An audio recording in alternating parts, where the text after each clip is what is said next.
Right అండి. Atlanta నుంచి వెంకట్ గారు లైన్ లో ఉన్నారండి. వెంకట్ గారు మీ ప్రశ్న అడగండి.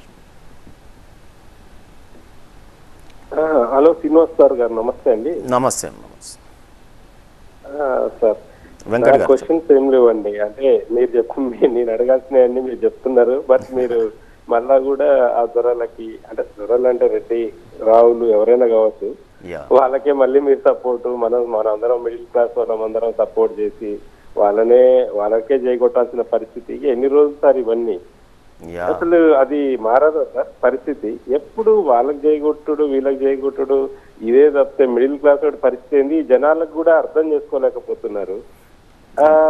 ఎప్పుడు మీరు చూసుకోండి సార్, ఇప్పుడు ఫర్ ఎగ్జాంపుల్ ఇప్పుడు ఉన్న ఎమ్మెల్యేలు ఎంపీలు బై ఎలక్షన్స్, ఆ ఎలక్షన్స్, ఈ ఎలక్షన్స్ చేసినోడే చేస్తున్నాడు తప్పితే ఈ మిడిల్ క్లాస్ వాళ్ళు రాజకీయాల్లోకి రావాలనుకుంటే పరిస్థితి ఏంటి సార్ వాళ్ళది? అంటే వాడేవాడు వెనక్కి వాడి తరం అంతా కూడా ఇవి రాజకీయంగా అందని ద్రాక్ష పండు లాగానే ఉంటున్నది. ఈరోజు అసెంబ్లీలో కూడా ఇంకా నేను ముందుకెళ్ళి చెప్తా ఉన్నాను వెంకట్ గారు, నిజంగా మీరు అన్నది ఒకే సామాజిక వర్గానికి పదుల సంఖ్యలో ఈరోజు మన రాష్ట్ర అసెంబ్లీ చూసుకుంటే నాకైతే ఒక 3 కమ్యూనిటీస్ చాలా బ్రహ్మాండంగా మా ఎమ్మెల్యేలు మంత్రులు విఆర్కే సిల్క్ అని పేరు పెట్టినాను అసెంబ్లీ భవనానికి. అంటే రెడ్డి, వెలమ లేదా కమ్మ, ఈ 3 కమ్యూనిటీసు ఒక 60 మంది దాకా ఉన్నారు ఈరోజు అసెంబ్లీలో.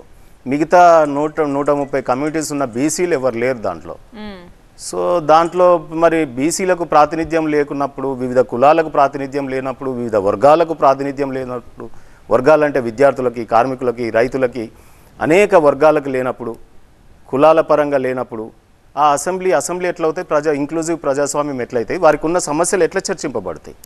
ఇప్పుడు ఏదైనా కొన్ని మైనార్టీ కులాలు ఉన్నాయి, లేకపోతే మైనార్టీ వర్గాలు ఉన్నాయి, దాంట్లో ఉన్నటువంటి సమస్యలు చర్చింపబడాలంటే అసెంబ్లీలో ఆ వర్గాలకు చెందినటువంటి వారు అయితే చక్కగా మరి ఇది చేస్తారు కదా. ఇప్పుడు మా కేసీఆర్ గారు ఎంబీసీ కార్పొరేషన్ చైర్మన్గా అవకాశం కల్పించారు. We are living in 2 different worlds. If you're not surprised by your existence, your humanity is incomplete.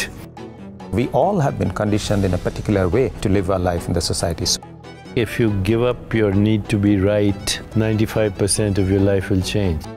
Reality is something that I can't manage always.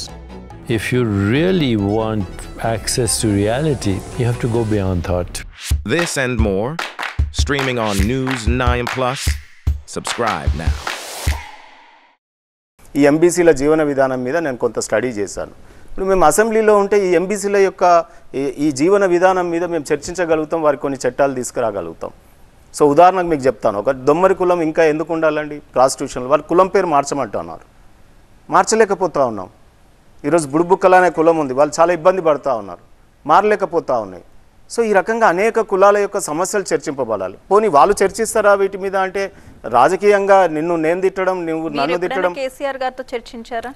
డెఫినెట్గా చర్చిస్తాం కదా, అన్ని విషయాలు చర్చిస్తాం. దాంట్లో వారు కాబట్టి ఈరోజు ఎంబీసీలు ఉన్నారని, ఎంబీసీలకు ఒక కార్పొరేషన్ కావాలని కొంత మేరకు అసలు 10 yearsలో తెలంగాణ వ్యాస్ట్ డెవలప్మెంట్లో కానీ, లేక అనేక కులాలు వర్గాలు ఎడ్యుకేషన్లో గురుకుల విద్యా విధానం, ఇవన్నీ కూడా ప్రతి గవర్నమెంట్లో కొంత మంచి జరుగుతుంది.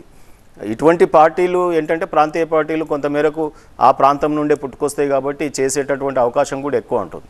సో జనరల్గా కొంత దేశవ్యాప్తంగా ఉన్నటువంటి పార్టీలకు వారికి సమయం దొరకదా, లేకపోతే అన్ని రాష్ట్రాలలో ఉంటారు కాబట్టి కొంత మేరకు జరగదు సార్. కానీ నేనేమంటున్నానంటే ఈరోజు వరకు కూడా ఇంకా ఆ అసెంబ్లీలలో, చట్టసభలలో ప్రాతినిధ్యం లేనటువంటి వారికి అవకాశాలు ఈ రాజకీయ పార్టీలు అందించలేకపోతున్నాయని నేను ఆ రాజకీయ పార్టీలను నేను అంటా ఉన్నాను. నిజంగా దమ్మున్న నాయకులు కానీ, లేకపోతే ధైర్యం ఉన్న నాయకులు కానీ, ఆ పార్టీలో వర్క్ చేసినటువంటి వాళ్ళు సింప్లిసిటీ చదువుకున్న వాళ్ళని ఎమ్మెల్యేలు చేయగలిగితే వాళ్ళలో సత్తా ఉన్నట్టు, ఆ పార్టీకి బలం ఉన్నట్టు. డైరెక్ట్ రెడీమేడ్ ఎన్నో అంటే తరతరాలుగా ఎమ్మెల్యేలు ఉండి, మంత్రులు ఉండి, వాళ్ళ పిల్లలకే ఇచ్చి, డబ్బులు ఉన్న వాళ్ళకే ఇచ్చి మేము మా పార్టీ నుండి గెలిపించినామంటే అది ఎట్లా అవుతుంది? సో ఈరోజు నేను చెప్తా ఉన్నాను, తెలంగాణ రాష్ట్రంలో ఉన్నటువంటి అన్ని రాజకీయ పార్టీలు ఫెయిల్ అవుతూ ఉన్నాయి. ఒక మంచి నాయకులని అందియడానికి, ఈ దేశానికి ఒక మంచి భావి భారత నాయకులను అందియడానికి అన్ని రాజకీయ పార్టీలు ఫెయిల్ అవుతూ ఉన్నాయి. మొత్తం అవకాశవాదులు, పెట్టుబడిదారులు, ఒకే సామాజిక వర్గానికి చెందిన వాళ్ళు 100ల సంఖ్యలో ఈరోజు వాళ్ళే మంత్రులు, వాళ్ళే ఎమ్మెల్యేలు, ఈ రకంగా జరుగుతూ ఉంది. సో ఇది మంచిది కాదు ప్రజాస్వామ్యానికి, ఎవరికి మంచిది కాదు. సో నేను జనరల్గా మీరు ప్రశ్న అడిగినారు కాబట్టి, వారు వెంకట్ గారు ఆవేదన తెలియజేసినారు కాబట్టి నేను చెప్తా ఉన్నాను. రైట్.